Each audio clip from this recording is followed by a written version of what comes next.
Assalamualaikum warahmatullahi wabarakatuh. Muslimin dan muslimat sidang jemaah sekalian, InsyaAllah bersempena dengan kedatangan bulan Zulhijjah. Hari ini adalah hari yang pertama. Jadi suka jugalah saya membaca tentang kelebihan berpuasa sunat pada bulan Zulhijjah. Moga-moga mudah-mudahan kita dapat mengambil faedahnya dan dapat makluman daripada kalau sebelumnya kita belum tahu, dapat makluman untuk kita ambil faedah, dan kalau telah tahu pun mungkin dapat mengingati kembali apa yang telah kita tahu tu, mungkin kita telah lupa insya-Allah.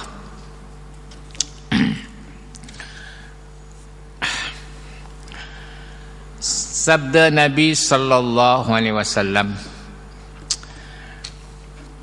tiada daripada hari yang terlebih kasih kepada Allah bahawa berbuat ibadat baginya padanya daripada 10 Zulhijjah. Baginda bersabda, dia kata tidak adalah hari yang paling Allah Subhanahu wa taala kasih kepada hambanya berbuat ibadat, iaitu maksudnya ibadat sunat lah ni. Ibadat wajib tu memang dah tidak ada beza-beza. Tapi kata baginda, pada hari tiada daripada hari yang terlebih kasih kepada Allah berbuat ibadat baginya. Tidak adalah hari yang paling Allah SWT suka hambanya melakukan ibadat padanya daripada 10 Zulhijjah, iaitu selama 10 hari daripada bulan Zulhijjah, daripada 1 hingga 10 Zulhijjah. Itulah hari yang paling Allah SWT sangat suka.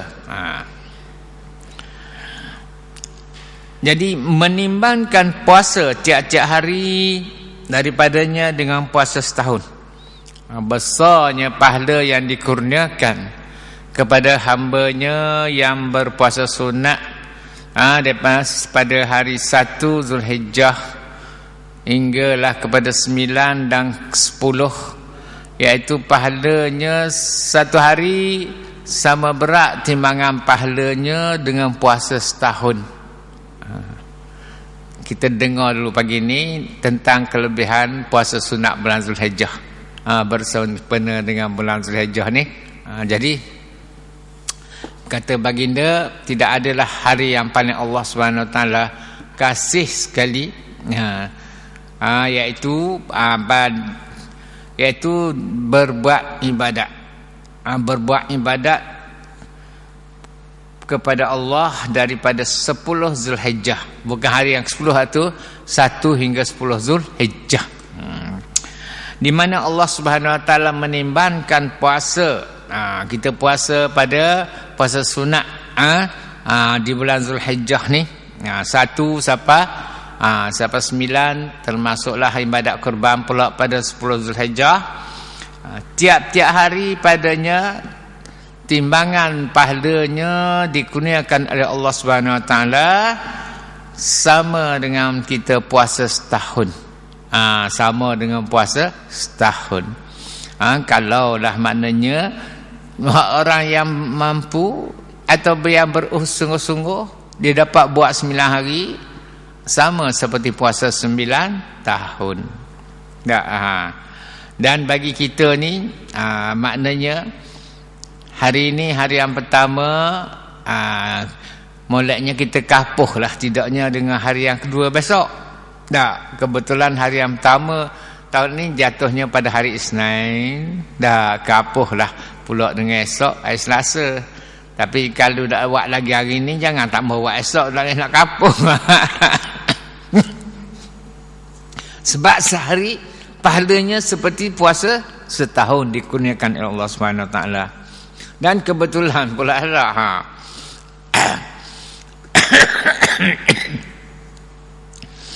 dan berdiri tiap-tiap malam bagi siapa yang bangun beribadat pada malamnya, malam-malam daripada 1 hingga 10 Zulhijjah tu, bertahajud, solat sunat taubat, berzikir dan sebagainya, seperti bukan kita melakukan ibadat pada malam Lailatul Qadar.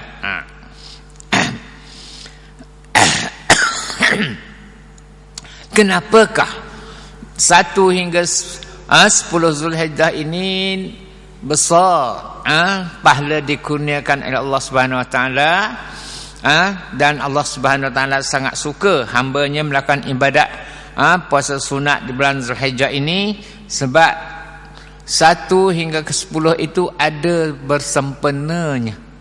Semuanya ada bersempena, iaitu di mana pada hari yang pertama daripada bulan Zulhijjah lah Allah Subhanahu Wa Taala diampunkan Allah padanya bagi Nabi Adam.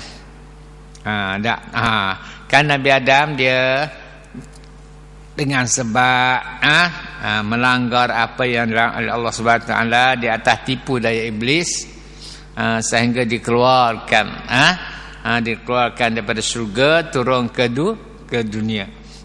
Walaupun itu semuanya takdir, tetapi seolah-olah melanggarlah perintah Allah. Sejak daripada sampai ke dunia, Nabi Adam sentiasa bermohon pada Allah Subhanahu Wa Taala bertaubat supaya mengampunkan dosanya. Sampailah kepada 1 Zulhijjah, Allah Subhanahu Wa Taala pun mengampunkanlah dosa Nabi Allah Adam.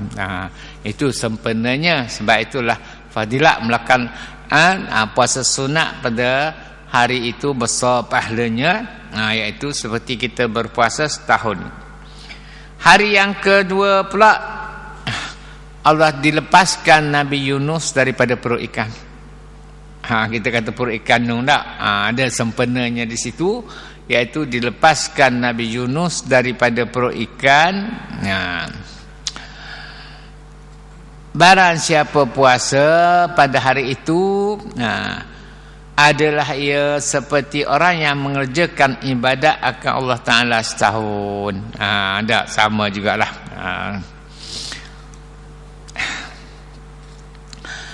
Hari yang ketiga, iaitu hari yang dimustajab Allah padanya bagi Zakaria AS. Allah Ta'ala menerimalah doa Nabi Zakaria untuk dikurniakan zuriat. Dah umur 80 tahun dah Nabi Zakaria tak dapat anak.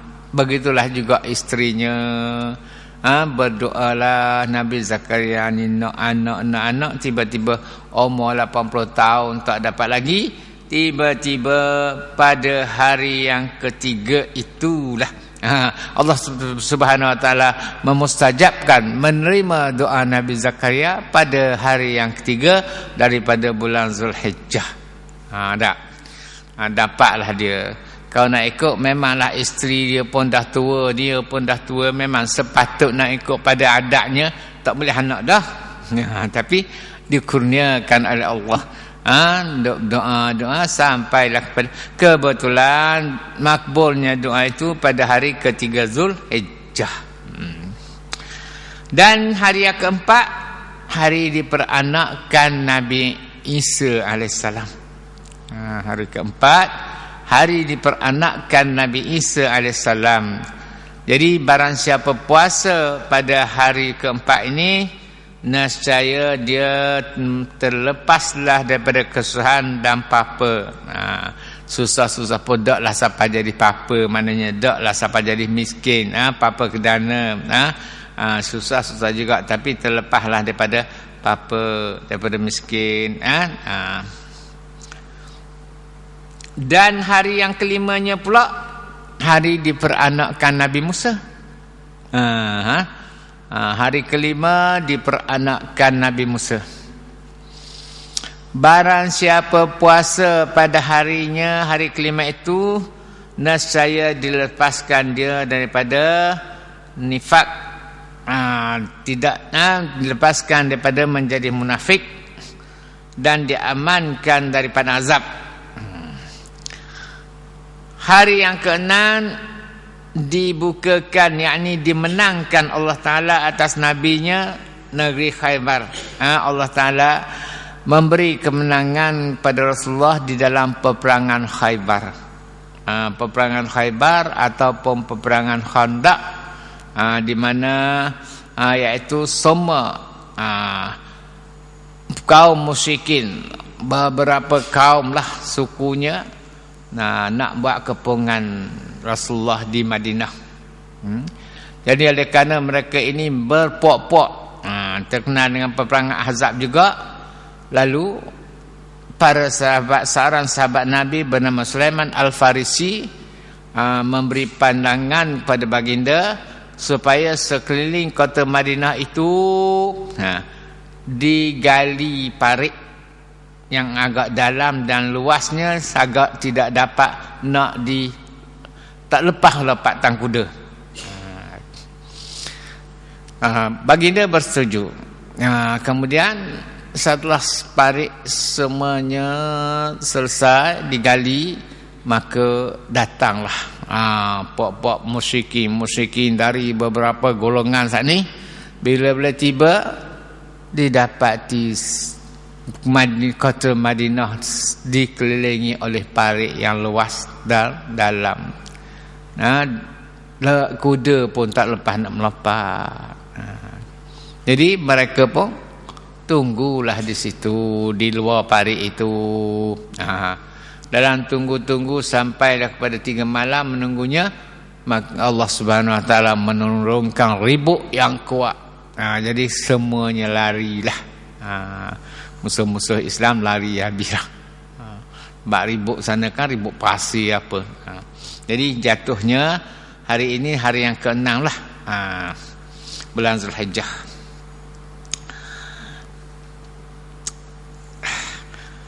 Dan barang siapa puasa pada hari ini, ditilik Allah kepadanya, iaitu bila kata Tuhan tilik dengan pandangan rahmat lah. Ditilik Allah padanya dengan pandangan rahmat. Barang siapa menilik oleh Allah kepadanya dengan pandangan rahmat, tiada diseksanya selama-lamanya. Yalah, orang mendapat pandangan rahmat dari Allah dah. Memanglah tak ada terlitah nak melakukan perkara yang tidak baik lagi. Hari yang ketujuhnya, hari dipadamkan padanya Jahannam. Neraka Jahannam dipadamkan, api neraka Jahannam, dan ditutupkan pintu neraka Jahannam pada hari ketujuh Zulhijjah.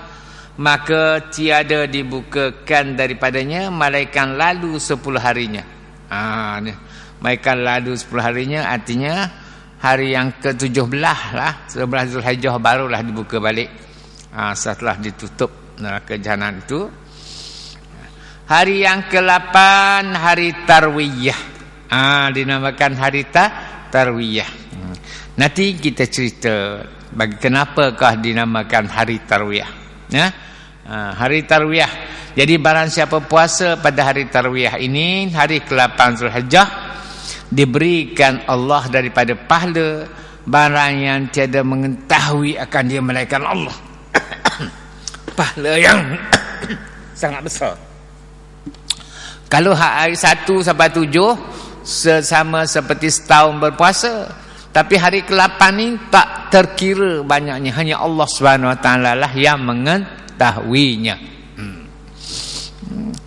Dan hari ke-9 hari Arafah, iaitu hari yang masyhur. Barang siapa puasa di surat lengannya, puasanya 2 tahun yang lalu dan yang kemudian, seperti 4 tahun berpuasa lah hari Arafah ni. Dan disuratkan dia daripada orang yang qanitin, yakni yang mengerjakan ibadat. Okey. Hari yang ke-10 hari Adha, Raya Idul Adha. Tak. Jadi hari raya ni haramlah berpuasa, tak adalah ibadat bahagian berpuasa tu, tapi ada ibadat kurban. Buat ibadat juga. Hari ke-10 hari Adha, Barang siapa mendatangkan dirinya pada hari itu akan kurban. Barang siapa membuat ibadat kurban pada hari ke-10 itu, maka pertama-tama yang titik daripada darahnya, titisan darah yang pertama sembelihan kurbannya itu jatuh ke bumi, diampunkan Allah baginya dosanya dan dosa isi rumahnya. Diampunkan Allah dosanya dan juga dosa isi rumahnya. Jadi kalau begitu tak payah nak berebut lah antara suami dan isteri. Awak seumur kurban, saya dah. Mana seorang saja kurban, semuanya diampunkan dosa isteri dan anak-anak. Tahun ni awak buat, tahun depan saya pula deh. Maknanya walaupun seorang dia yang termampu seorang lah, diampunkan. Diampunkan. Pertama-tama titik daripada darahnya, diampunkan Allah baginya dosanya dan dosa isi rumahnya. Semua dapat faedah. Barang siapa memberi makan akan orang yang mukmin daging kurban atau sedekah daging kurban dengan dia, orang yang mukmin, daging kurban itu disedekahkan tak? Hak yang wajibnya kepada fakir dan miskin. Kamu yang lebih pada tu. Kata maknanya hak fakir learning, maknanya hak fakir miskin tu tak ada-tadanya, biarlah scale tu. Untuk dia tu hak wajib. Maknanya dah nak cari duana ustaz, kita ikut kadar nilai kajian kita nganu sekarang 200 2,000 sebulan pendapatan, dikira miskin lagi, dapat zakat lagi tak? Dapat mana gitulah. Tak ada lah macam mula. Mana nilai lah, kata ada seorang ke beri dia sekali. Tak jadi, dia kena hak metah tu hak dia. Kena hak metah. Ada 2 orang setengah-setengah kilo seorang, artinya biar cukup sekali makan sekeluarga. Sebab kita beri dia hak metah ni, jadi hak milik dia, atas dia lah. Nak makan ke, nak jual ke, nak sipang ke, bila-bila baru nak makan, tu hak dia. Jadi kalau kita buat makan semua, jeput orang, kata hak tu lah salah seorang ahli jemaah fatwa Jabat Mufti, dia kata saja je tak jadi kurban kita. Sebab dia hak pakai miskin tu hak wajib ada untuk dia, daging kurban ini. Jadi kalau kita nak buat makan, memang nak buat makan dah, anak buah apa, tapi hak yang dia tu mesti hak metah untuk dia tu, mesti ada. Kalau tidak saja je kurban kita. Saya dengar dia katalah salah seorang ahli majlis fatwa Jabat Mufti.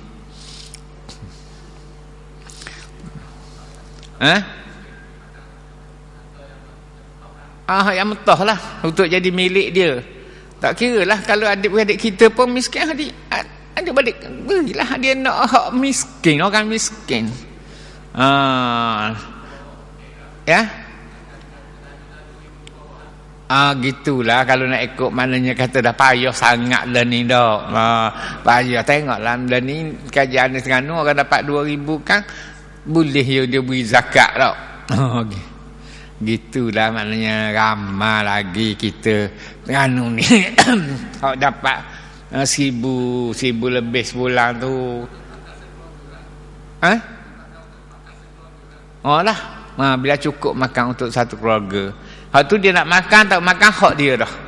Dia boleh jual pun. Kalau nak dia nak pitih, dia boleh jual.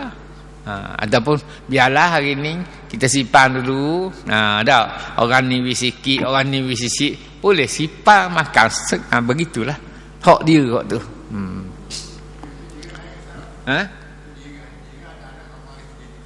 Jiran tak ada apa, adik-beradik pun apa je nak orang miskin. Jiran berada. Tak bukan, tak ada masalah hak tu. Hak miskin seorang tu hak wajibnya, hak lain tak ada apa dah. Lagi ramah miskin lagi molek. Adalah tu maknanya. Mana kita kira dah lah Allah. Kita kira ambil bahagian jerang pula, iaitu 40 buah rumah tau. Kata nak saya jauh ni.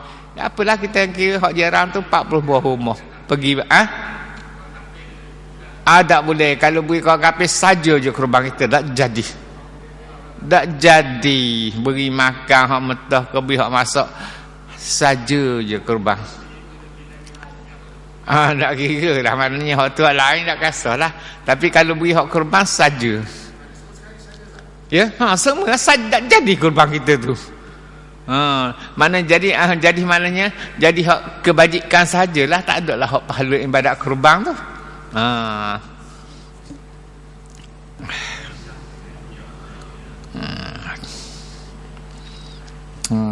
Dan dia kata memberi makan akan orang mukmin, kata hak beri panggil makan tak, atau sedekah tak, pakai miskin itu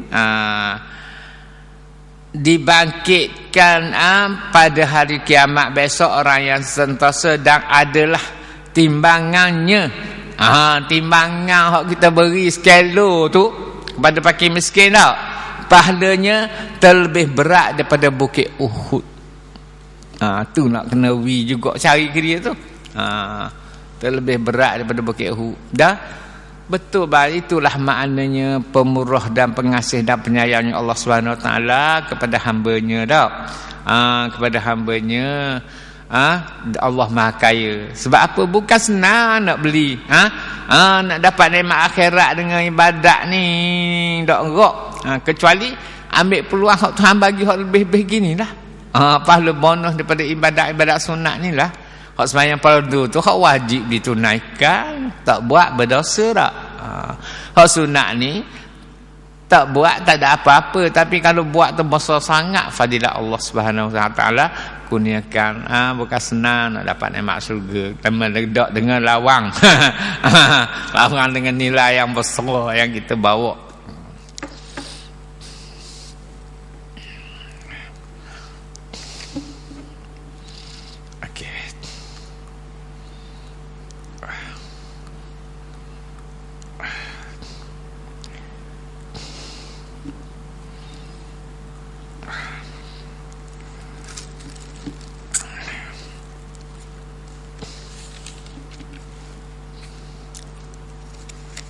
Okey.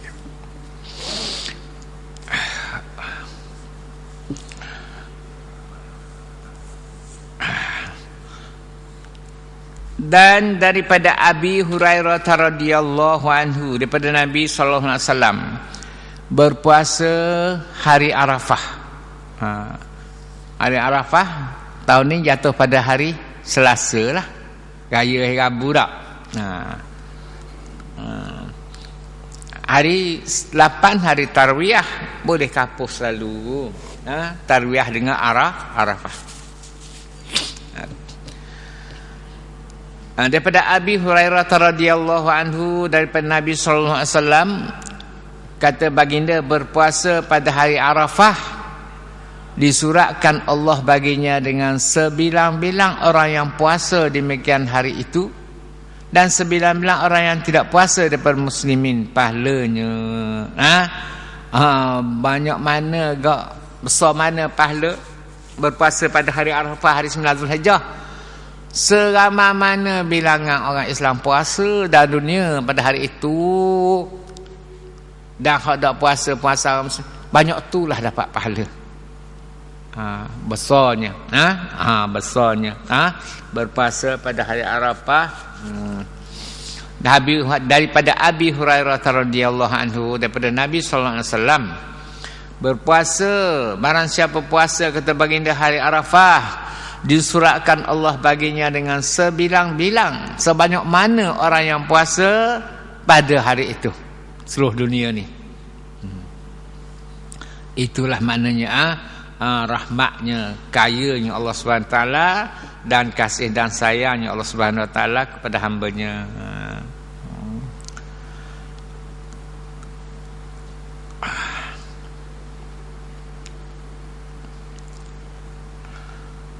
Daripada Nabi sallallahu alaihi wasallam, puasa hari Arafah seperti puasa 1000 hari. Sekali Rasulullah kata gini, sekali kata gini, semuanya betul. Banyak. Mungkin orang ni dapat macam ni, orang ni dapat macam ni, sebab nilai puasa orang itu tak sama juga. Tak sama. Jadi tapi besar fadilatnya. Kata baginda, puasa hari Arafah seperti puasa 1000 hari. Dan hadis ini diriwayatkan oleh Baihaqi. Hadis riwayat oleh Baihaqi bahwasanya Rasulullah bersabda, puasa hari Arafah seperti puasa 1000 hari. Dan daripada Anas radhiyallahu anhu pula, Anas bin Malik, anak akak Rasulullah, daripada Nabi sallallahu alaihi wasallam, Anas kata, barang siapa puasa pada hari Arafah, diberi akan dia oleh Allah, diberi akan dia Allah seumpama pahala Nabi, sepahala Isa bin Maryam. Dan daripada Anas lagi, daripada Anas radhiyallahu anhu, puasa tiap-tiap hari, daripada hari yang 10, iaitu 1 sampai 9 lah. Puasa tiap-tiap, siapa puasa tiap hari, 1, 2, 3 sampai 9 lah. Dengan kata Anas, puasa tiap-tiap hari daripada hari yang 10, 10 ni ibadat kurban, dengan 1000 hari. Tiap-tiap hari pahalanya sama seperti puasa 1000 hari. Dan pada hari Arafah pula pahalanya seperti puasa 10.000 hari. 10.000 hari. Sikit saja buat tak? Sikit saja buat, tapi besar kebajikan kurniaan Allah Subhanahu wa taala tak? Barang siapa puasa hari Arafah, kata baginda, dan Anas bin Malik kata, baginda kata, puasa tiap-tiap hari daripada 1 hingga hari 8, 10 dak. Hari 7 seperti 10. Daripada yang 10 dengan 1000 hari. Tapi pada hari Arafah dengan 10.000 hari.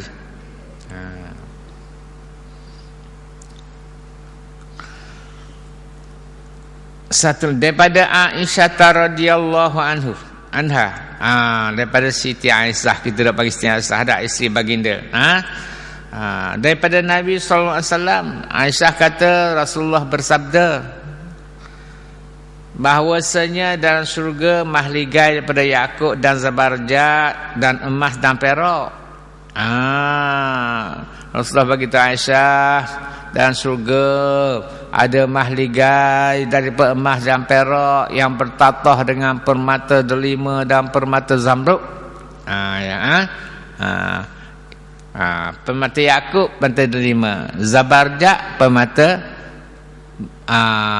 ijatu zamrud. Lalu Siti Aisyah pun katalah pada Rasulullah, kataku, ya Rasulullah, bagi siapa mahligai yang begitu hebat ni, daripada emas dan perak, bertatah pula permata delima dan zamrud.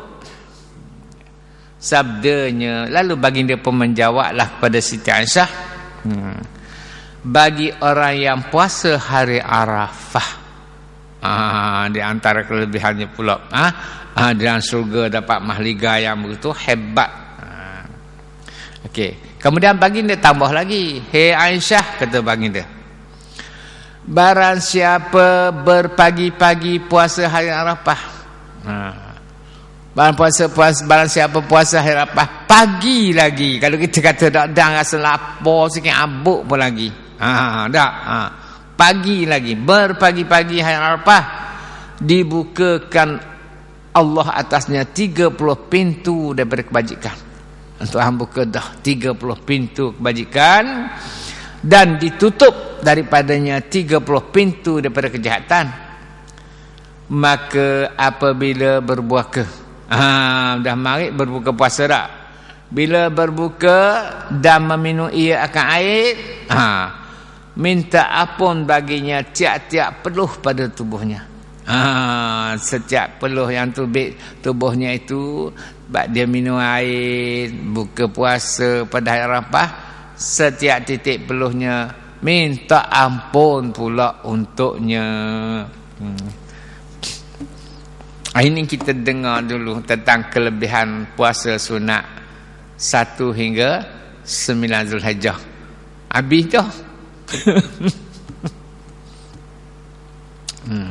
Sampailah kepada ibadat kurban.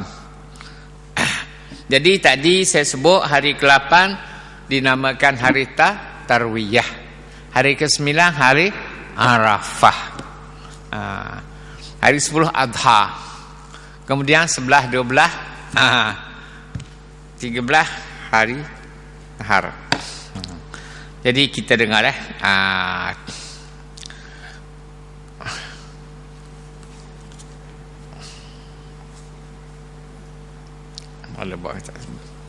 okey.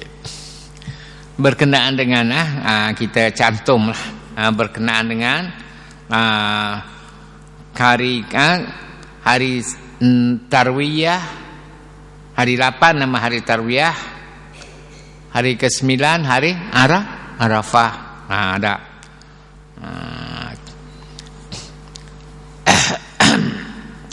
saya tak bacalah ayat Quran ni, panjang, tak apalah, kita ambil ayat Quran. Wa qala inni zahibun ila rabbi sayahdin. Surah Asy-Syafa'at ayat 99 hingga 105. Rabbi habli minas solihin fabasyarnahu biulamin halim. Falamma balagha ma'ahu sa'ya qala ya bunayya inni ara fil manam inni azbahuka fanzur maza tara. Qala ya abati if'al ma tu'maru satajiduni insyaallahu minas sabirin. Falamma aslama wa tallahul jabin wa nadainahu ayya Ibrahim qad saddaqtar ru'ya inna kadzalika najzil muhsinin. Ayat Quran surah Asy-Syafa'at ayat 99 hingga 105. Yang berarti dengan nama Allah yang Maha Pengasih lagi Maha Penyayang. Dan beliau iaitu Ibrahim, Nabi Ibrahim berkata, aku pergi kepada Tuhanku, dia akan menunjuki aku. Ya Tuhanku, berilah kiranya kepadaku anak yang soleh. Kemudian kami iaitu Allah berikan kepadanya seorang anak yang penyantun. Maka ketika anaknya itu sudah sampai balik, sudah dewasa, Ibrahim pun berkatalah kepadanya, pada anaknya, direngkas dalam tentang kisah kurban ini. Hai anakku, sesungguhnya aku melihat dalam tidurku bahawa aku menyembelih engkau. Dalam mimpi lah. Maka bagaimana pendapatmu? Ibrahim tanya anaknya Ismail.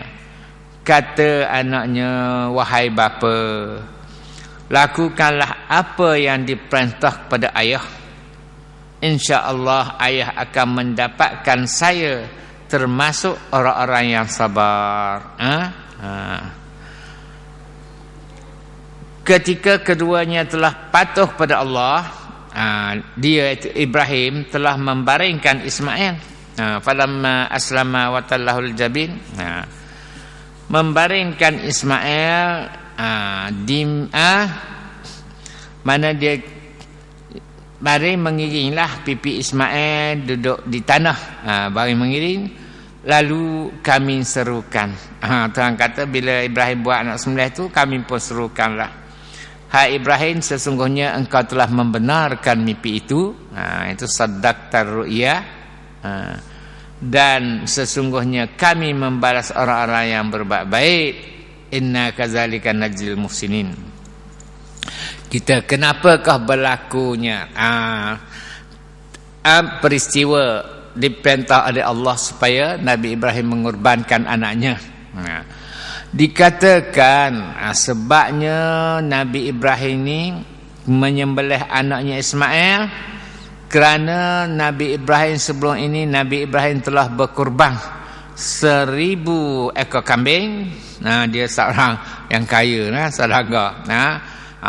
Nabi Ibrahim telah korbankan 1000 ekor kambing, 300 lembu dan 100 ekor unta pada jalan Allah. Dia korban pada jalan Allah. Maka orang-orang ramai penduduk dan para malaikat sama-sama mengagumi dengan apa yang dilakukan oleh Ibrahim itu. Maklumlah, banyak 1000 ekor kambing dah, kurbankan 1000 ekor kambing, 300 lembu dan 100 ekor unta pada jalan Allah. Lalu orang pun heranlah, mana kagumlah. Kagumlah pada Ibrahim ni. Termasuklah para malaikat. Lalu Nabi Ibrahim pun jawablah kepada penduduk di situlah, maknanya semua yang saya menjadi kurbanku itu belumlah lagi menjadi apa-apa bagiku. Semua banyak tu hak saya korbankan tu. Kalau kita tak ada jadi apa-apa pun bagi saya. Kaya sungguh Nabi Ibrahim ni. Datang dengan binatang ternakan. Nabi kata semuanya itu banyak tu saya korbankan, tidak jadi apa-apa lagi bagiku. Demi Allah, Nabi Ibrahim kata, kalau aku mempunyai anak laki-laki, kalau aku mempunyai anak laki-laki, tentu akan aku persembahkan pula di jalan Allah, dan aku korbankan dia untuk Allah Ta'ala. Keimananlah seorang Nabi kepada Tuhannya. Maknanya hak tu semua dak rezeki, hak besar banyak mana tu hak rezeki Tuhan bagi belaka dak. Tak jadi apalah banyak tu pun. Tapi kalau Tuhan bagi kepada aku seorang anak laki-laki, dah dia tak ada tak boleh anak lagi, tua dah. Akan aku kurban jugalah pada jalan Allah. Dan maknanya terlanjur cakap lah kalau kita tak. Mana tubik gitu makna cintanya beribadat kepada Allah. Jadi ucapan dan kata-kata yang telah diucap oleh Nabi Ibrahim itu lama dah sehingga dia lupa dah. Dia lupa dah. Bukan masa anak Nabi Ismail baru nak dilahir dah. Nabi Ismail tak ada apa-apa lagi ni. Jadi Nabi Ibrahim lupa dah ucapan kata-kata dia itu. Kalau Tuhan kurniakan aku anak, aku akan kurbankan pada jalan Allah. Dan ketika dia telah datang ke tanah yang disucikan, dia memohon anak kepada Tuhannya. Dulu hak dia ucap kata-kata saja. Lepas tu dia pun berdoalah, minta supaya Allah Subhanahu Wa Taala mengabulkan permohonannya dan mengurniakan seorang anak laki-laki. Kemudian ayat seterusnya, falamma balagha sa'yahu sa'ya, ketika dia telah berjalan bersama dewasa. Sedang pada masa tu dikatakan iaitu ayat tadi, waqala inni zahibun ila rabbi sayahdin rabbi habli minas solihin. Ya Allah, kurniakanlah aku seorang anak yang soleh. Fabasyarnahu biulamin halim, maka Tuhan kurniakanlah, mengembirakanlahnya dengan memberi seorang anak laki yang begitu baiklah bersama-sama. Falamma balagha ma'hu sa'ya, ketika dia pun berjalan bersama setelah anaknya dewasa lah, boleh buat jalan sama lah maknanya. Ada yang mengatakan pada masa itu Ismail baru 7 tahun. Ada mengatakan 13 tahun dah.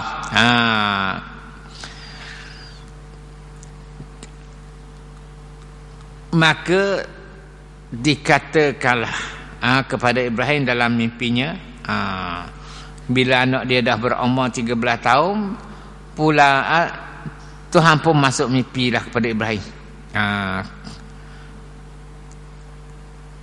Tunaikanlah nazarmu. Masuk mimpi, tunaikanlah nazarmu. Kata Ibn Abbas, Abdullah bin Abbas radhiyallahu anhu, iaitu pada hak mimpi yang pertama tu, hak mimpi yang pertama suruh Ibrahim tunaikan nazar dia ketika itu pada malam tarwiyah, pada malam ke-8 Zulhijjah.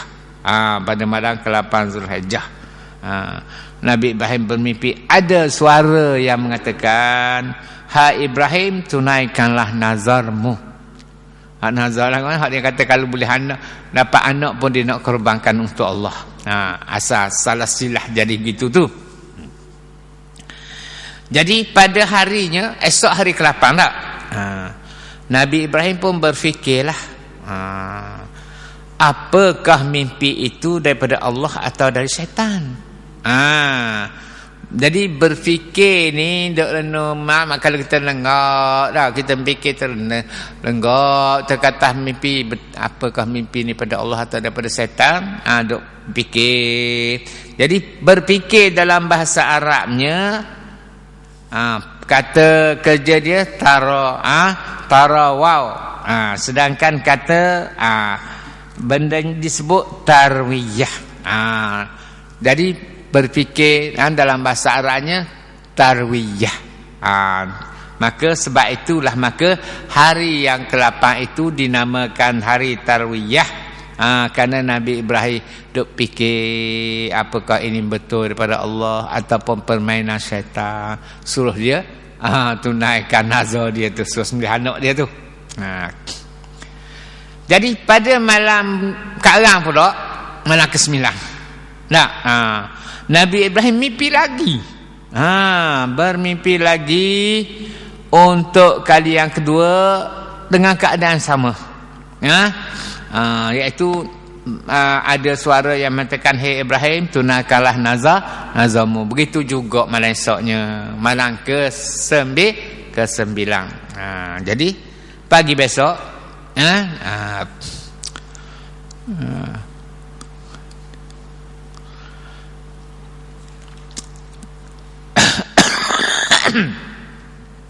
dah bila 2 kali dah ni mimpi 2 malam turut-turut, Ibrahim pun jadi yakin dah. Jadi yakin itu adalah daripada Allah. Jadi dia yakin, dia tahulah bahawasanya, jadi dia yakin, dia tahulah bahawa itu adalah daripada Allah. Jadi tahu dalam bahasa Arabnya arafah. Man arafa nafsahu arafa rabbahu, kan? Kita ada dengar hadis. Jadi dalam bahasa dah dia yakin dah ni, tahulah dia bahawa dah 2 kali dah 2 malam turut-turut mimpi, yakin dah dia ini adalah daripada Allah dah ni, bukan permainan syaitan. Jadi tahu itulah, yakin itulah dalam bahasa Arabnya arafah. Jadi maknanya kata bendanya Arafah, pergi kepada Arafah. Oleh sebab itulah hari yang ke-9 itu dinamakan hari Arafah. Dan hari Arafah, dan tempatnya disebut Arafah. Tempatnya pada Arafah. Jadi itu asalnya nama hari ke-8 tu hari Tarwiyah, iaitu hari yang Nabi Ibrahim hidup mikir semalam mimpi betul doa ni daripada Tuhan ataupun permainan iblis. Tiba-tiba malam esok mimpi hak tu le juga, suruh tunaikan nazar dia. Bila dah 2 kali turut-turut, dia pun tahulah, yakinlah bahawa itu adalah daripada Allah Subhanahu Wa Taala. Jadi tahu tu namanya Arafah. Jadi kita dengar Arafah tu, Arafah, hari Arafah. Hari Arafah ialah hari yang Nabi Ibrahim yakin dah, tahu dah itu adalah perintah Allah dah. Tapi padang Arafah pula, kita dengar sejarahnya, tempat pertemuan semula Nabi Allah Adam dengan Hawa. Berkenalan balik di Bukit Jabal Arafah. Jadi maknanya hari Arafah, hari perkenalan. Hari Arafah, hari Nabi Ibrahim yakin tahulah itu perintah Allah Subhanahu Wa Taala. Padang Arafah, padang pertemuan semula Nabi Allah Adam dan Nabi Siti Hawa. Kemudian pada malam ketiga, malam raya, malam esok, malam ke-10, Nabi Ibrahim mimpi lagi. pada malam ketiga mimpi pula, iaitu malam ke-10 lah, 10 Zulhijjah. Seperti itu juga. Mimpi suruh tunaikan nazar dia.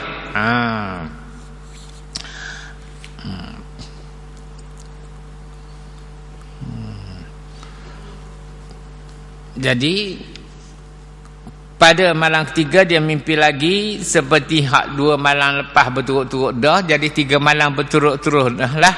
Iaitu maka bila dah malam ketiga, Nabi Ibrahim pun bermaksudlah esok hari raya, esok hari 10 Adha, dia nak kurban lah anak dia.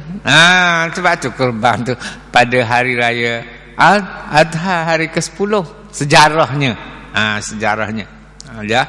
3 malam dah turut-turut, pada malam ketiga Nabi Ibrahim pun bermaksudlah untuk melaksanakan penyembelihan, iaitu penyembelihan anaknya.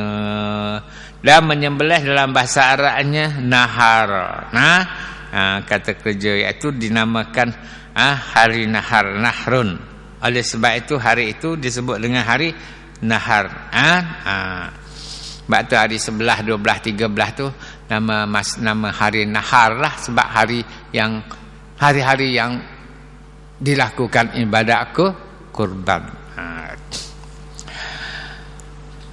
Jadi ketika Nabi Ibrahim hendak melaksanakan penyembelihan anaknya Ismail, dia pun berkatalah kepada isterinya Hajar.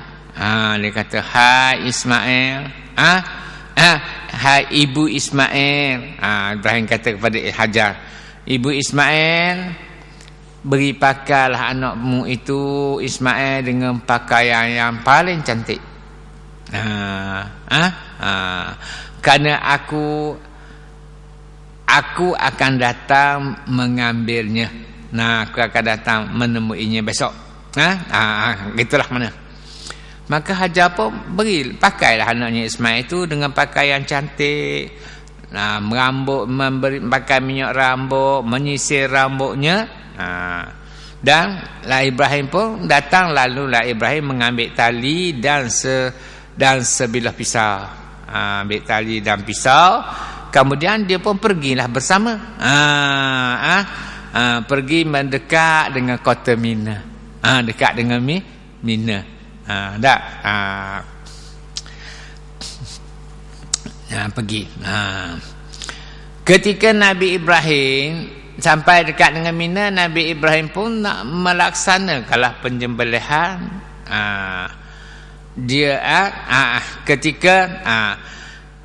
Kemudian dalam Nabi Ibrahim pergi berjalan dengan Ibrahim tu dengan Ismail, pergi dekat dengan kota Mina, datanglah iblis terkutuk.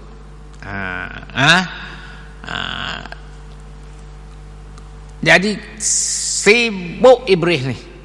Sibuk iblis ni, tak adalah hari yang paling sibuk sejak dia dijadikan. Hari itulah gi mari nak beri macam mana cara nak suruh Ibrahim ni tidak melaksanakan perintah Allah. Sibuk dia tu. Mari nak buat lagu mana ni, tak mahu Ibrahim melih anak ni, tak mahu Ibrahim tak mahu melaksanakan perintah Allah. Kisahnya. Jadi tiba-tiba dalam perjalanan itu Ismail pada mulanya duduk belakang ikut ayah dia.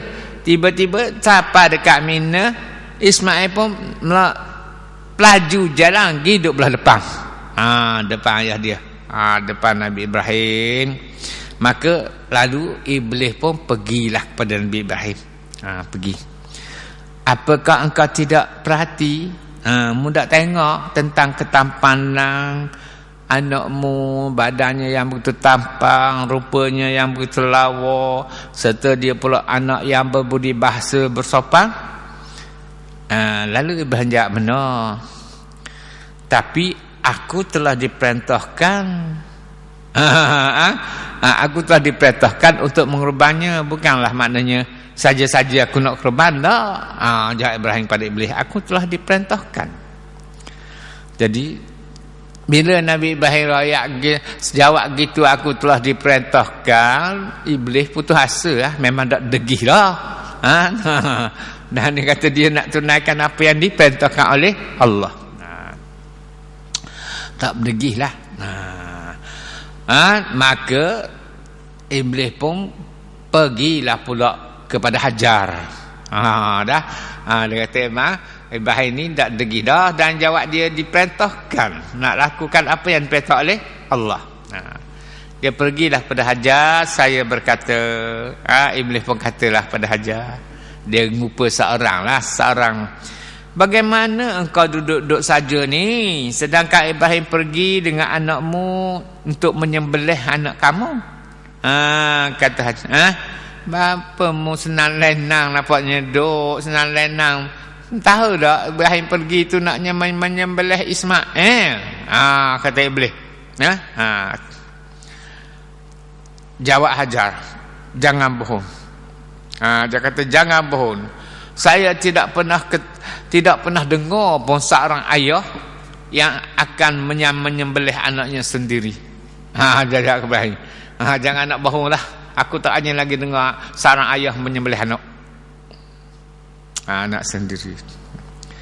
Kata iblis pun jawab lagi. Itulah sebabnya dia bawa tali dan pisau tu, tengok tak? Sebab itulah dia kata Ibrahim bawa tali dan pisau tu. Kata Hajar, untuk apa Ibrahim nak menyembelih anaknya? Dia jawab kepada iblis, untuk apa? Untuk apa? Dia Ibrahim nak menyembelih anaknya. Lalu jawab iblis pula, sebab dia sangka. Bijak iblis ni. Pusing. Sebab Ibrahim sangka bahawa Tuhan telah memerintahkannya untuk mengorbankan anaknya. Sebab Ibrahim sangka Tuhan suruh. Kata Hajar, seorang Nabi itu tidak pernah Allah menyuruh melakukan perkara yang batil, perkara yang tidak baik. Hajar kata tak, bagi seorang Nabi Tuhan tak pernah suruh melakukan perkara yang tidak baik. Hajar kata, dan saya lah, dan saya sedia, Hajar kata, bersiap sedia untuk menebus perintah itu dengan jiwa aku. Kalau lah Tuhan kata boleh ganti, aku sedia menebus dengan jiwa aku ni, biarlah aku disembelih. Hajar kata tak, apa lagi kalau hanya dengan jiwa anakku lagilah. Jadi ketika itu iblis pun putus asa jugalah, dan degih juga. Putus asa dengan Hajar, maka iblis pun pergi pula dekat Ismail. Pergi dekat Ismail. Lalu berkata kepada Ismail, sesungguhnya engkau bersenang lenang ni, sedangkan ayahmu bawa tali dan pisau untuk menyembelihmu. Berkata. Kata Ismail, lalu Ismail jawab, jangan engkau berbohong. Mengapa pula ayah nak menyembelih aku? Pasal apa ayah nak menyembelih saya? Kata Ismail.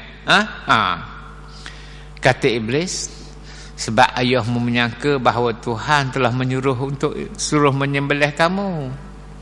Lalu Ismail pun jawab,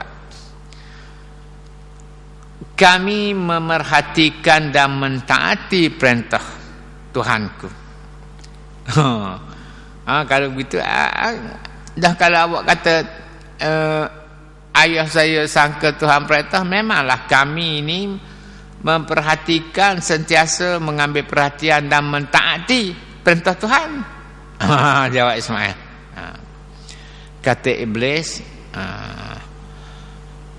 akan mengatakan kata yang lainnya. Iblis pun tak ada arah lah, maka nak kata lagi ni, nak mai pujuk lagi Ismail. Lalu Ismail pun ambil lah batu daripada tanah di tempat berdiri serta meleparkannya kepada iblis, sehingga kena mata iblis sebelah kiri. Jadi buta lah sebelah mata kiri iblis. Kalau tak bola lah maknanya. Lalu iblis pun larilah dengan sia-sia. Ibrahim tak berjaya, Hajar pun tak berjaya, Ismail hak kecil pun tak berjaya juga. Jadi kerana itulah Allah Ta'ala mewajibkan kita melepah batu pada tempat itulah, di Mina itulah, dekat Nabi Ibrahim bawa Ismail tu, di situlah untuk mengusir syaitan lah. Kan kita meletak di jemrah, ketiga jemrah itu iaitu meletakkan simbol bagi meletakkan syaitan daripada diri kita dalam jiwa kita. Bersempena dengan itulah maknanya. Dan juga banyak daripada haji mereka, antara tu hak tentang melontar tak. Ismail melontar, kemudian je Hajar daripada Sa'i Sopa dan Marwah pun bersempena dengan Hajar ada cari air. Itulah mengikut contoh Nabi Ismail putera Ibrahim.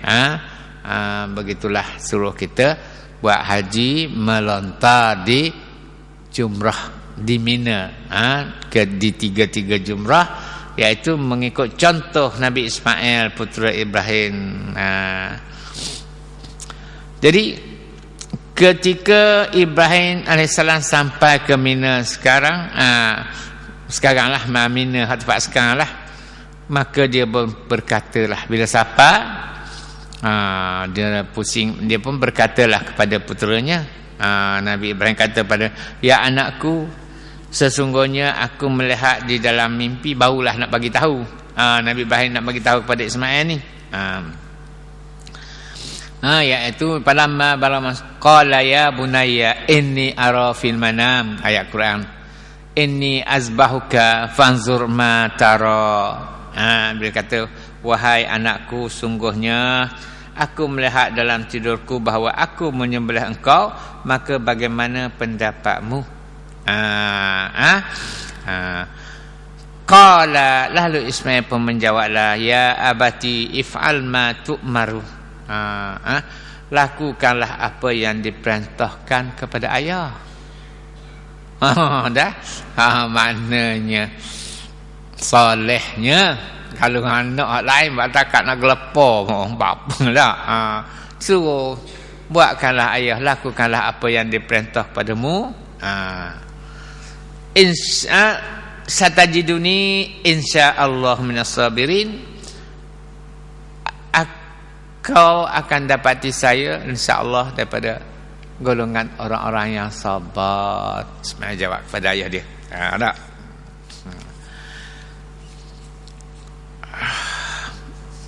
Sekarang ayah dia kata, saat ini saya baca ayat lah, terjemah ayat. Maka dia pun berkata kepada puteranya, ya anakku, sungguhnya aku melihat dalam tidurku bahawa saya menyembelih engkau, bagaimana pendapatmu? Ini mana ayat Quran tadi.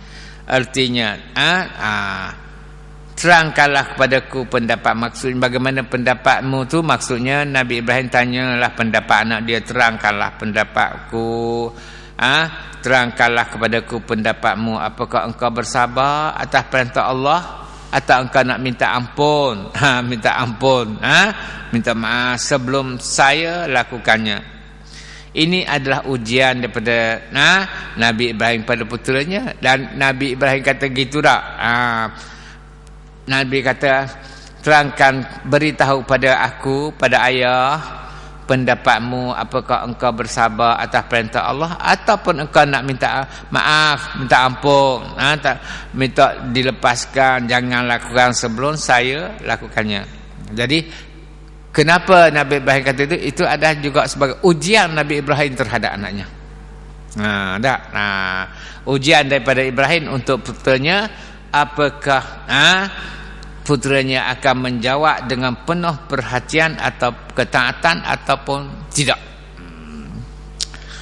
Kata Ismail, lalu Ismail pun jawablah. Dalam ayat Quran ni kata,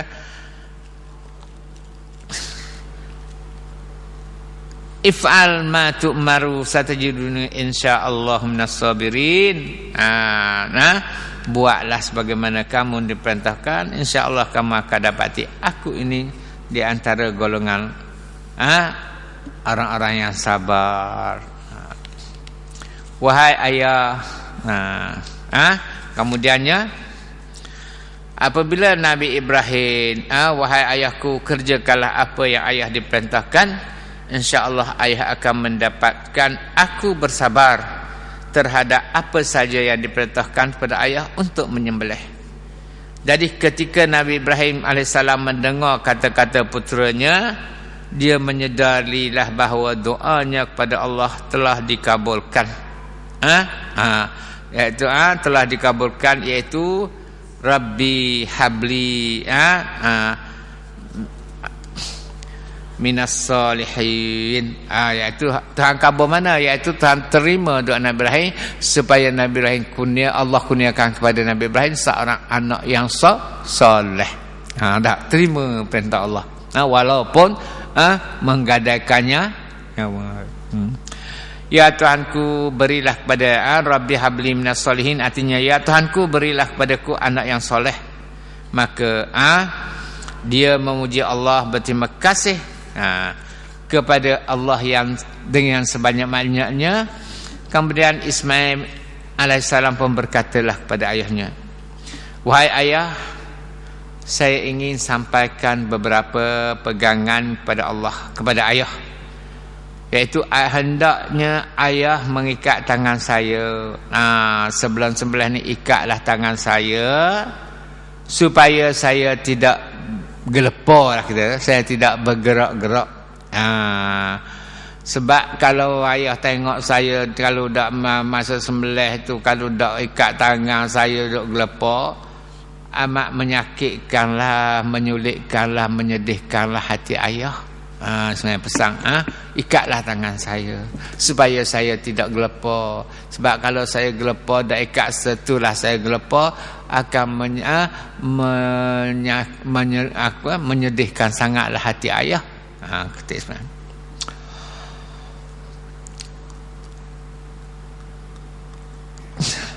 Hendaknya wajah saya ni dihadapkan ke tanah. Dia suruh muka dia tu ke tanah.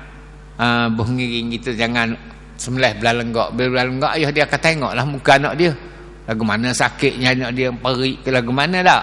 Dia kata hendaknya ayah terlikupkan muka saya ke tanah supaya ayah tidak melihat wajah saya yang akan menimbulkan bila ayah tengok wajah saya takut tak jadi nak sembelih. Sebab timbul rasa kasih sayang ayah kepada saya. Itu anak yang soleh. Hendaklah kemudian ayah singkatkanlah kain ayah tu. Kalau jubah-jubah lah dah, supaya tidak berlumuran dengan darah, walaupun sedikit, supaya kain ayah tidak kena ngecik darah saya, sehingga mengurangi, kalau terkena mungkin boleh mengurangi pahala saya. Sebenarnya kata jadi kurang pula pahala saya. Dan mungkin juga akan diketahui ibu. Kalau balik dengan pakaian ada darah, mungkin diketahui pula oleh ibu.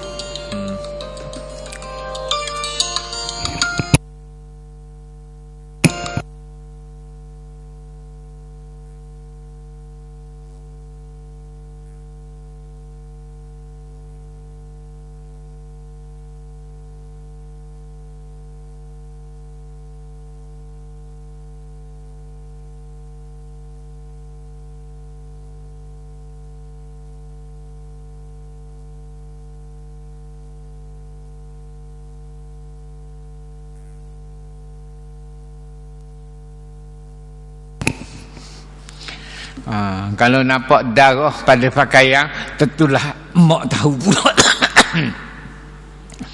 Diketahui oleh ibu.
Dia kata, ayah lipatlah, sekatkanlah kain tu supaya tidak berlumuran darah walaupun sedikit, sehingga mengurangkan pahala saya dan mungkin juga akan diketahui oleh ibu.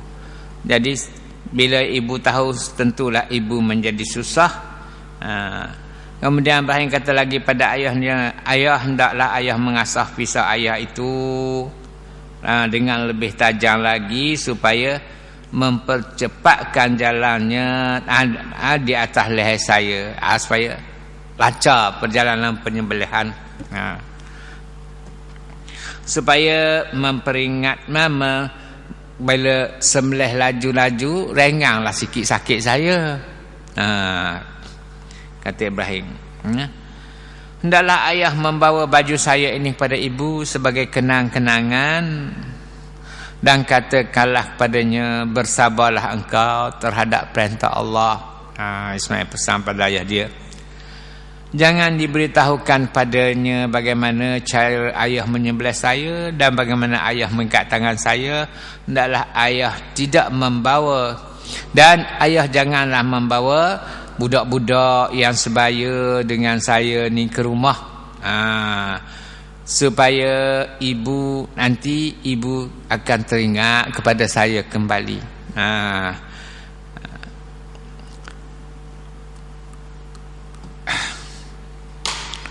Jadi kata Ibrahim kepada anaknya, sebaik-baik penolong adalah engkau ya anakku untuk melaksanakan perintah Allah. Tak ada batas, tak ada apa, bahkan dengan rela kamu terima tak. Sebaik-baik kamu adalah sebaik-baik penolong lah di dalam ayah melaksanakan perintah Allah ini. Jadi ketika keduanya berserah diri dan bersedia dah nak melakukan penyembelihan itu, Nabi Ibrahim pun baringlah anaknya. Ismail mengiring sebagaimana kita sembelih biri lembu itulah duk ngiring tak, pipi duk di tanah.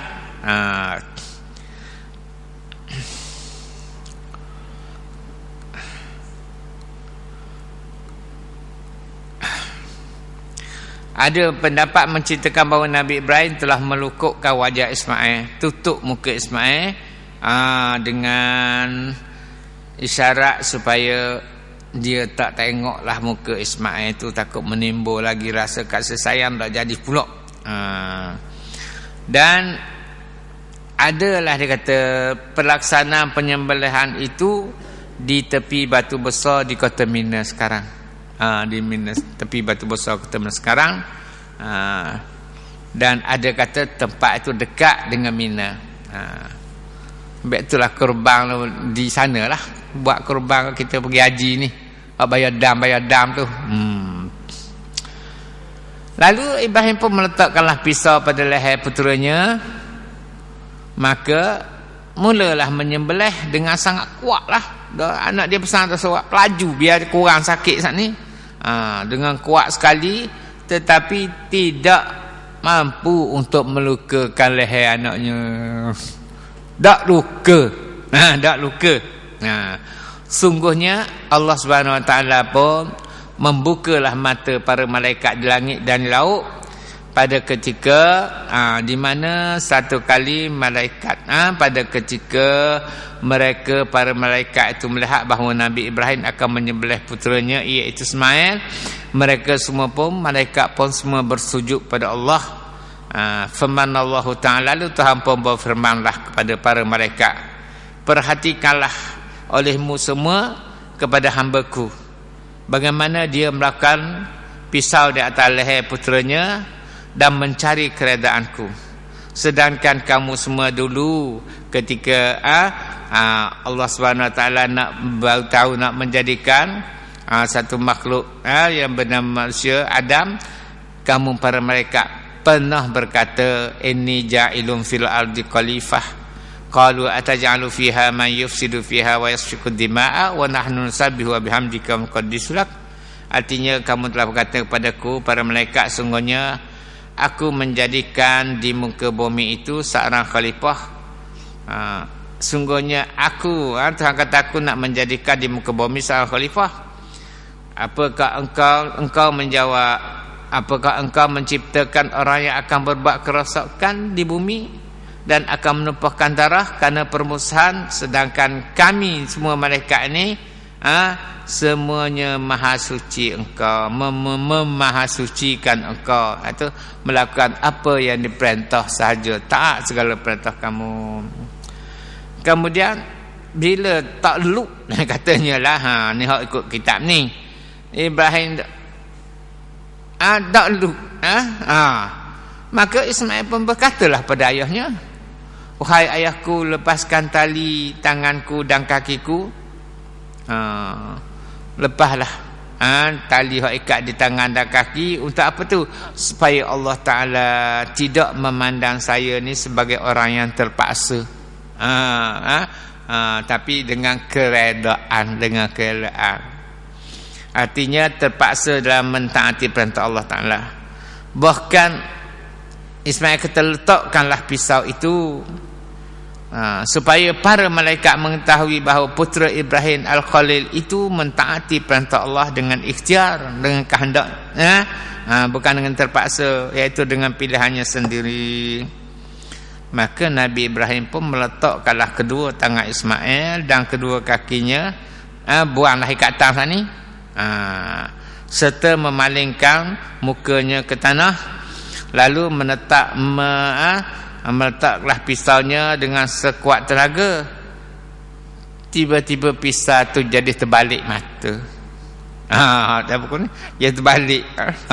Hak mata tajam, pusing naik ke atas. Hak duk ganyah leher, hak ke belakang. Dengan pisau membalik serta tidak dapat melukai leher Ismail dengan izin Allah Ta'ala.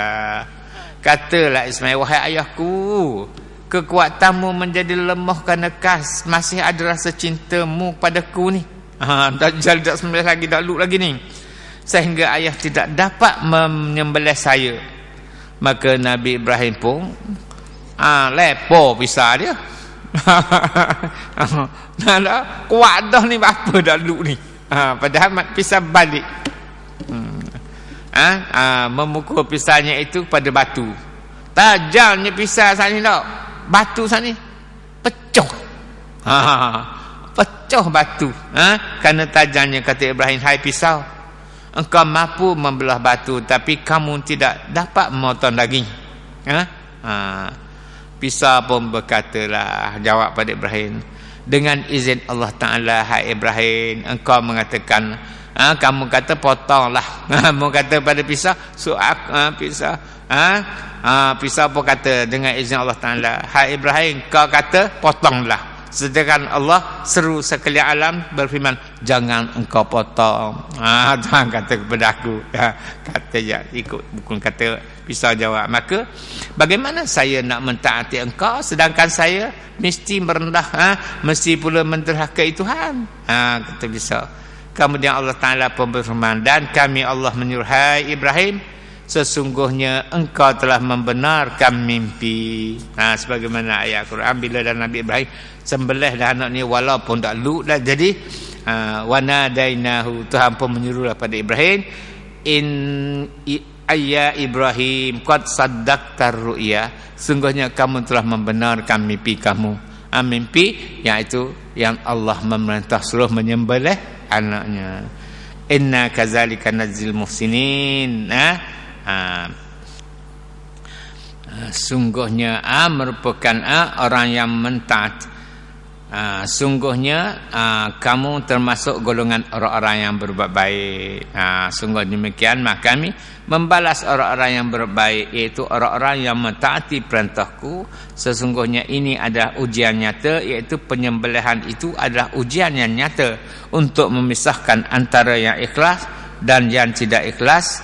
Atas merupakan ujian yang sulit, kerana tidak ada ujian yang sesulit itulah daripada mengorbankan anak. Maka kami tebus, artinya kami selamatkan orang yang diperintah membunuhnya itu dengan sembelihan yang besar dari syurga, iaitu dibawa turun biri-biri daripada syurga, yang mana biri-biri ini dahulu adalah biri-biri yang dikorbankan oleh Habil yang telah diterima pengorbanannya. Nabi Adam suruh anaknya Habil dan Kabil diterima korbannya dan dibawalah ke syurga. Tetapi hidup biri-biri hidup di syurga sampai Nabi Ismail ditebus dengan biri-biri tersebut. Dan biri-biri itu berbadan gembok. Sungguhnya malaikat Jibril lah yang bawa datang. Malaikat Jibril yang bawa datang biri-biri itu sampai dia melihat Nabi Ibrahim melakukan penyembelihan, dan malaikat Jibril menyaksikan penyembelihan yang dilakukan oleh Ibrahim itu, meletakkan pisau di leher Ismail. Maka Jibril berseru untuk mengagungkan Allah serta iringi rasa kagum atas perbuatan Ibrahim itu dengan mengucap Allahu Akbar, Allahu Akbar. Malaikat Jibril lah mula-mula ucapnya Allahu Akbar, Allahu Akbar masa sembelih tu. Maka Ibrahim pun sambung dah, la ilaha illallah wallahu akbar. Takbir aja. Masa korban kan sebut tu. Jibril yang ucap Allahu Akbar, Allahu Akbar. Ibrahim pun sama, la ilaha illallah wallahu akbar. Dan Ismail pun sambut pula, Allahu Akbar walillahil hamd.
Jadi semasa Nabi Ibrahim letakkan pisau di leher Ismail, maka Jibril pun Jibril yang bawa kibas tu ataupun kibas lah biri.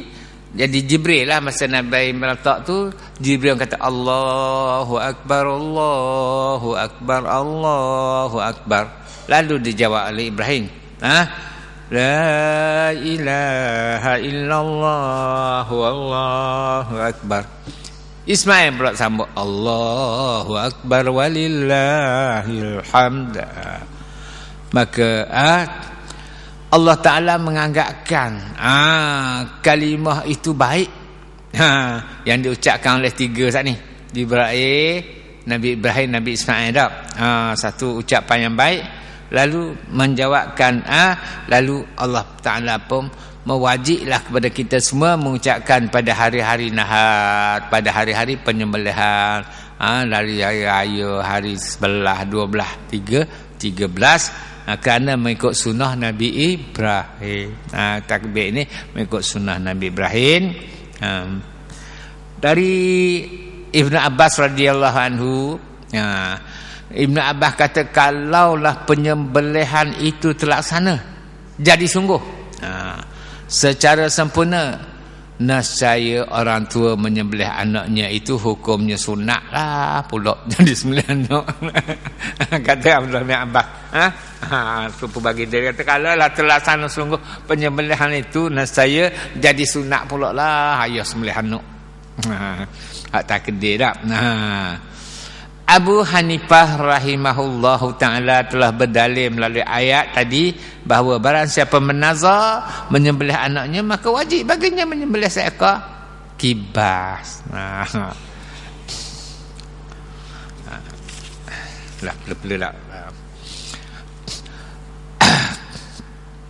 Lepas pada peristiwa tu, tak ada lepas dah, lalu Ismail pun berkatalah kepada ayahnya. Ada cerita lah mengatakan, ayah, ataukah saya yang dermawan? Nabi Ismail kata, ayah ataupun saya yang seorang yang lebih dermawan? Kata Nabi Ibrahim kepada Ismail, saya lah. Ibrahim kata, saya, ayah lah. Lalu kata Ismail, bahkan saya lah yang dermawan, ayah yang lebih dermawan, kerana ayah mempunyai putera yang lain, iaitu Nabi Ishaq. Ayah ada lagi anak yang lain, kalau saya mati pun masih lagi ada anak yang lain. Mana cakap, sedangkan saya hanya mempunyai satu nyawa saja, habis-habislah saya. Saya lah lebih dermawan. Maknanya lalu firman Allah Ta'ala, Tuhan pun berfirmanlah pada keduanya, akulah yang lebih dermawan daripada kamu berdua, kerana aku telah memberikan gantinya bagimu berdua, dan aku telah menyelamatkan kamu berdua dari deritanya penyembelihan. Telah diriwayatkan bahawa sungguhnya para malaikat telah terkagum-kagum terhadap kemuliaan yang diperolehi oleh Ismail alaihissalam dari Tuhan serta sekalian alam, kerana dia Allah telah mengiringkan kemuliaan. Macam mana? Allah telah mengiringkan seekor kambing ke biri kibas ke dari syurga yang dibawa oleh Jibril alaihissalam sebagai pengganti Ismail. Firman Allah Ta'ala, demi keperkasaanku, kalaulah semua para malaikat itu membawa tebusan di atas leher mereka untuk Ismail, nah saya belumlah memadai sebagaimana yang dikatakan wahai.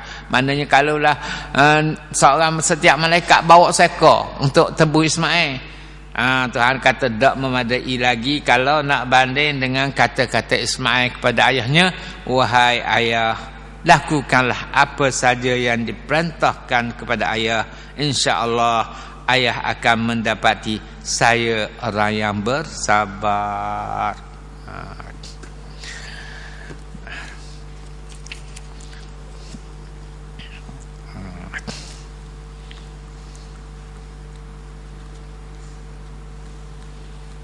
Jadi itulah sejarahnya tentang ibadat kurban. Ada lagi nak untuk makluman saya lah makluman kita. Dan adalah Nabi Ibrahim berada di atas bukit yang tinggi sambil memerhatikan biri-biri hak dia bela. Maka malaikat Jibril pun menyapanya dengan salam serta bertanya, milik siapakah ini? Kata Ibrahim alaihissalam, milik Allah, akan tetapi sekarang ini di tangan saya. Kata Jibril alaihissalam, berikanlah sebagai hadiah satu daripada biri-biri awak itu. Kata Ibrahim alaihissalam, berzikirlah kepada Allah, lalu ambillah sepertiganya, tak seekor, sepertiga daripada semua kambing biri saya tu awak ambillah, tapi awak berzikir kepada Allah, ambillah sepertiga daripada semua biri-biri saya. Kata Jibril alaihissalam. Lalu Jibril pun berkatalah, subuhun kudus rabbuna wa rabbul malaikat waruh. Artinya, yang maha suci Tuhan kami adalah Tuhan para malaikat dan Tuhannya Jibril. Jadi itulah saja kisahnya dan mengapakah puasa hari ke-8 dan ke-9 itu sangat besar pahalanya, ada bersempena dengan ke-8 hari Tarwiyah, iaitu hari Nabi Ibrahim mula berfikir malam tadi, bermimpi diperintah menunaikan nazarnya, iaitu menyembelih anak. Malah esok mimpi lagi, maka tahulah kita, tahulah dia itu adalah mimpi yang benar, perintah daripada Allah. Sebab itu tahu artinya Arafah. Arafah, pada sebab itulah hari yang ke-9 itu dinamakan hari Arafah, iaitu hari Nabi Ibrahim mengetahui bahawasanya itu adalah perintah daripada Allah Subhanahu wa taala. Janganlah masa dah 9:30. Sikit lagi. Ada 10 minit lagi. Okey, kita ambil kitab kita ni. Masa ada sikit lagi. Masalah iman dan makmum. Buka.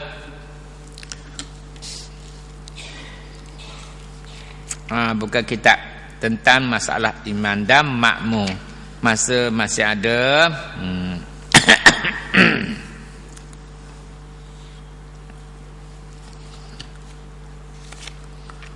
Okey.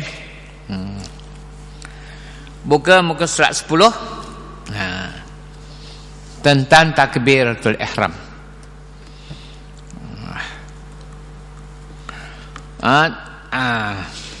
Iaitu masalah yang ke-14 bawah sekali. Tidak sah bertakbiratul ihram serentak dengan imam. Sama dengan imam, ya. Apabila makmum bertakbiratul ihram serentak dengan imam, nescaya tidak sah sembahyangnya. Ini adalah pendapat yang sahih, mengikut pendapat yang sahih. Jadi kalau berlaku, kita ulang sekali lah takbir kita. Katakan tu imam tu panjang Allah, kita buat pasal kita Allahu Akbar, kita Allah dia ada, tapi bak dulu kita pula ataupun sama dengan imam. Jadi serentak juga. Jadi dia kata apabila makmum bertakbiratul ihram serentak dengan imam, nescaya tidak sah sembahyangnya mengikut pendapat yang sahih. Artinya kita dak dulu dah tak imam Allah hanya ada sikit, kita Allahu Akbar, bak sudah sama dengan imam ataupun dulu kita pula, maka kena takbir semulalah kita. Kalau tidak, sembahyang kita tidak sah. Dan jika ia bertakbiratul ihram, apatah lagi kalau ia mendahului imam. Dulu pada imam, tak imam kat tangan dia duduk belakang ni, memang nak ambil padilat takbiratul ula. Tak imam kat dak suara lagi, baru kat tangan dia Allah selalu dah. Ada berlaku tak? Nak ambil fadilat ni, takbir bersama imam ni, tak imam kat tangan tak bunyi ya Allah, dia Allah Akbar lah. Tak. Dan jika ia bertakbiratul ihram mendahului imam, nescaya sembahyangnya tetap tidak sah, tidak ada ragu-ragu lagi dah.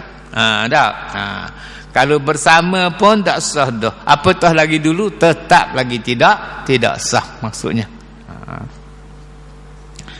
Berdasarkan sabda Rasulullah sallallahu alaihi wasallam yang terlepas, apabila kata baginda, apabila ia bertakbir hendaklah kamu ikut bertakbir. Artinya jangan bersama ataupun mendahululah. Lepas Rasulullah takbir, barulah takbir. Kemudian masalah seterusnya pula yang ke-15, makruh rokok dan sujud serentak dengan imam. Ni berlaku juga ni. Tak imam tua tak rok, kita muda.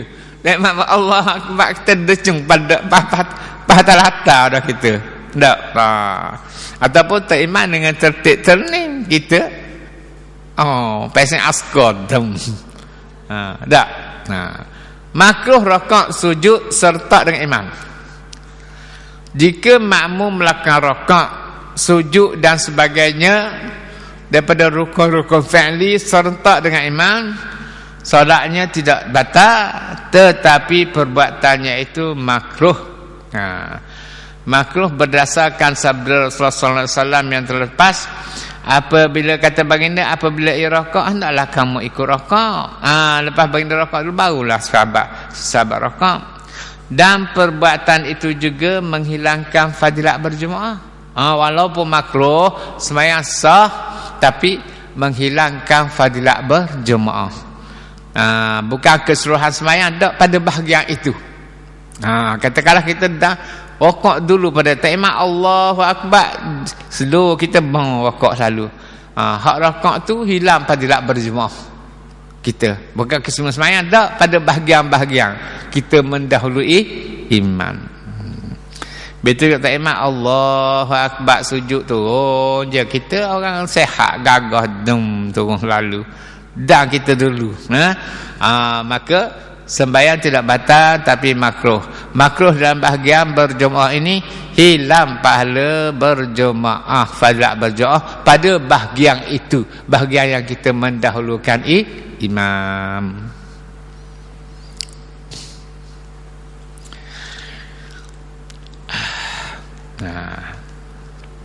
Jadi perbuatan itu juga menghilangkan fadilat berjemaah kerana ia menyalahi iman. Iaitu dulu pada iman. Demikianlah kata Al-Imam Rafi'i dan Ibn Rif'ah.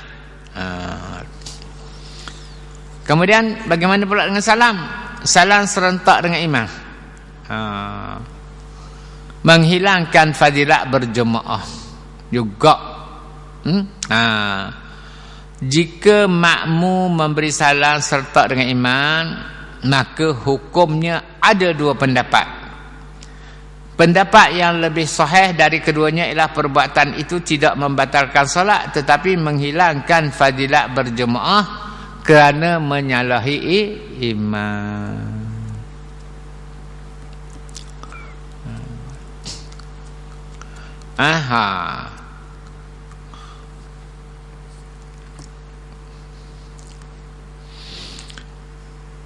Yang ke-17, memberi salam sebelum imam dengan niat mufarakah.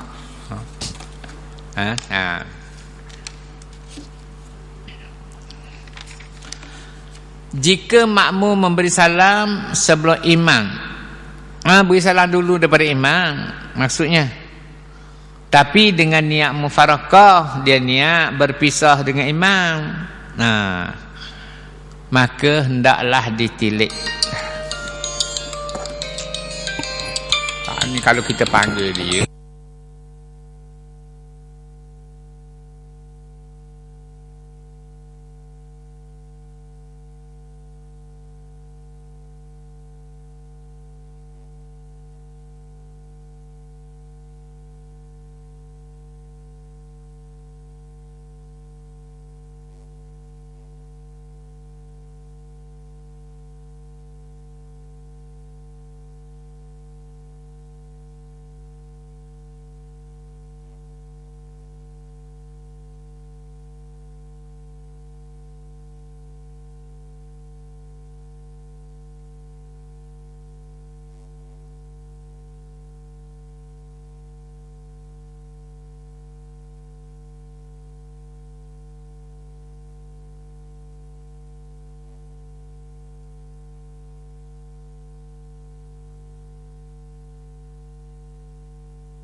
Mufarakah tapi ada niat. Mufarakah artinya aku berpisah daripada iman, ataupun bercerai daripada iman.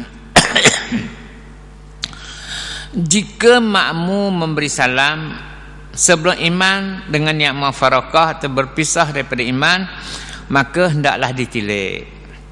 Sekiranya ia berbuat demikian dengan alasan-alasan yang membenarkannya, alasan yang dibolehkan, maka solatnya tidak batal. Bagaimana alasan yang membolehkan? Di antara alasan-alasan yang membenarkannya berniat mufarakah atau berpisah dengan iman ialah imam membaca terlalu panjang. Imam baca panjang dah. Kita memanglah sembahyang jemaah ni dia ingat biasanya kita ada hal juga lepas pada sembahyang. Tak. Ataupun hak tu bagi hal dalam mampu tiba-tiba dalam perut duduk bercelaru. Bolehlah juga niat mufarakah bersama dengan imam tak? Imam baca ni maknanya tahiyat tu panjang sangat. Lepas pada tahiyat tu, lepas pada salawatnya doa lagi, kita ni ada jadi itu dibenarkanlah. Sekiranya imam membaca terlalu panjang, maka dibenarlah kita berniat mufarakah, bercerai dengan imam. Atau imam meninggalkan sunat-sunat yang maksudah seperti tasyahud awal, tasyahud pertama. Tapi imam tinggal tasyahud awal, dia nak buat tasyahud juga. Maknanya kalau dia niat berpisahlah dengan imam. Kalau tak niat berpisah dengan imam, dia buat juga, maka batallah sembahyang dia. Bila tak imam tak buat, makmum tak jangan buat. Kena sebab ini hak sunat. Sunat tidak membatalkan sembahyang kalau tak buat dah. Kena ganti sujud sawi. Tetapi dah dia nak sujud, nak tahiyat awal juga, niat berpisahlah dengan imam. Kalau tak niat dia baca at-tahiyat juga, maka batallah sembahyangnya. Begitulah juga pada kunut. Okey. Ini bacaan surah dan sebagainya pula. Dan sekiranya ia berbuat demikian tanpa alasan, tidak ada apa-apa alasan, saja je. Nak bagi salam dulu. Tak ada sakit perut apa tak. Cuma dia nak tayak lepas pada Allahumma salli ala sayyidina Muhammad wa ala sayyidina Muhammad. Tak tahu lagi imam tu lepas pada tu selawat pada Ibrahim, dah ada lagi doa banyak sikit, tak tahu lagi, dia setakat tu. Dia nak setakat tu. Dia pun niat mufarakah lah. Kalau begitu. Sekiranya ia berbuat demikian tanpa ada alasan, tak ada alasan, saja je nak cepat. Orang hak ada alasan ni, hak dalam perut ke, tak tahan, begitulah. Tapi ataupun Allah panjang dah baca, tak salang lagi, maka hukumnya ada dua pendapat, iaitu pendapat yang lebih sahih dari keduanya ialah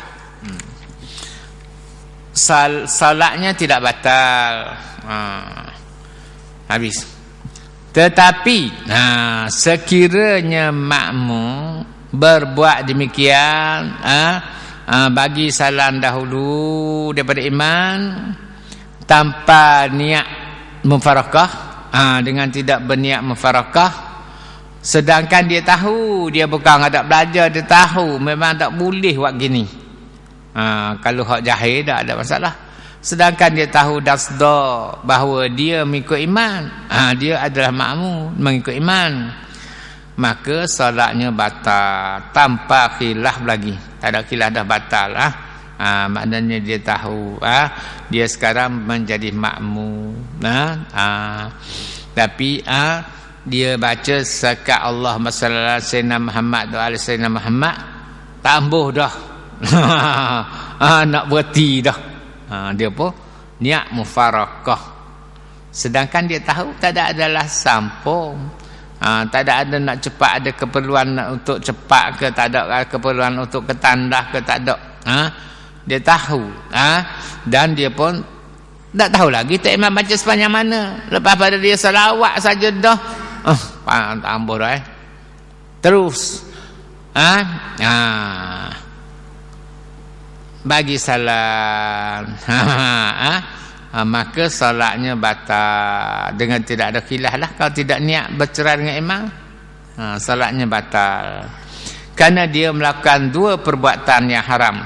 Pertama, mendahului imannya dengan satu rukun, sebab salam itu ada rukun sembah, salah satu daripada rukun sembahyang, mendahului iman dengan satu rukun. Keduanya memutuskan kedua, memutuskan ikutan imam dengan tanpa niat mufarakah, dengan tidak berniat mufarakah, maka hukumnya adalah batal solatnya tanpa khilaf lagi. Demikianlah sebagaimana diterserahkan di dalam kitab Al-Kifayah.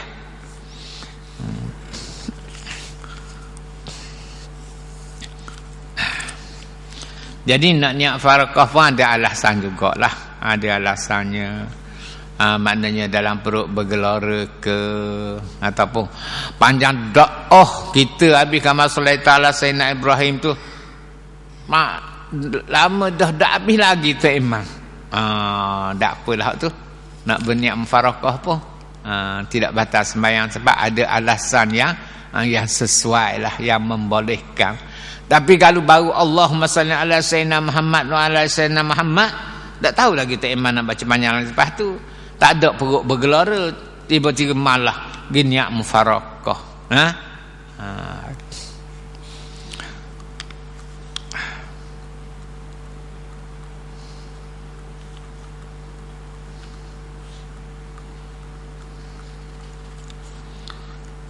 Jadi kalau hak tak ada alasan ni, ada dua pendapat lah hukumnya.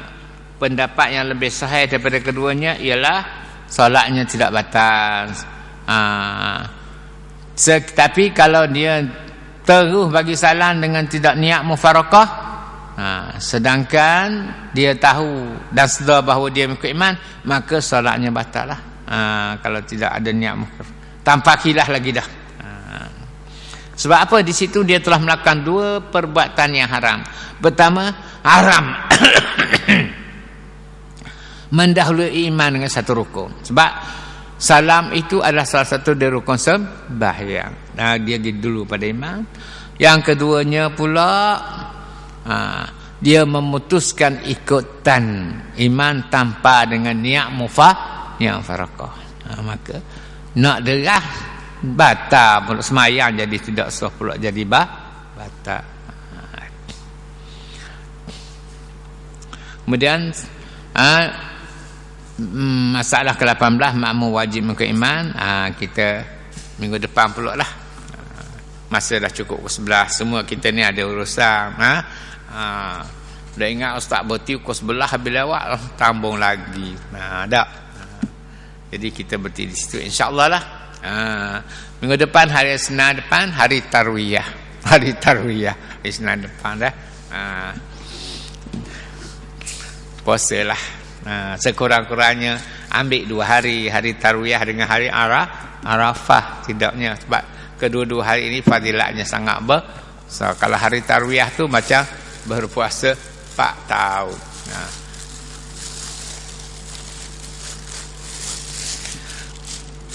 Amin ya rabbal alamin. Bismillahirrahmanirrahim.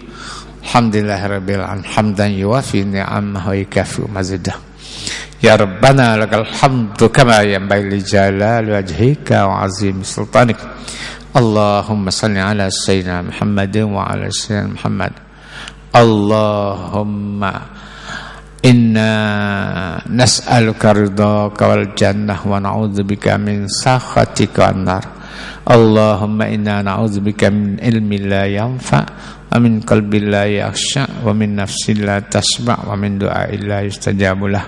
Rabbana atina fid dunya hasanah wa fil akhirati hasanah wa qina azaban nar.